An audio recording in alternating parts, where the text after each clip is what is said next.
लक्ष्मीच्या पावलांनी मालिकेच्या आजच्या भागामध्ये प्रेक्षकांना आपल्याला पाहायला मिळालं, सोहम खूप डिस्टर्ब असतो.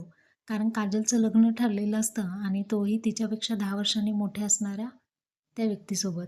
हे पाहून कॅफेमधून चिडून तो घरी येतो. त्याला समजावण्यासाठी रजनी त्याच्या मागे येते.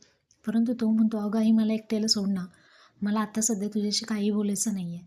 परंतु इतक्यात अद्वैतने सुद्धा हे पाहिलेलं असतं आणि अद्वैत त्याला समजावण्यासाठी रूममध्ये येतो. तो म्हणतो, "काय झालं काकी? मी बोलतो याच्याशी." त्यावरती अद्वैत आता सोहमला म्हणतो, "काय झालं सोहम? तुझ्या मनामध्ये जे काही आहे ना, ते प्लीज तू सांग. मी कोणतंही कन्क्लुजन काढणार नाही आहे किंवा तू ज्या गोष्टी सांगशील त्याच्यावरून मी तुला जजही करणार नाही आहे." तर रजनी म्हणते, "काय आहे ते अद्वैत बाबा, आता तूच बोल याच्याशी."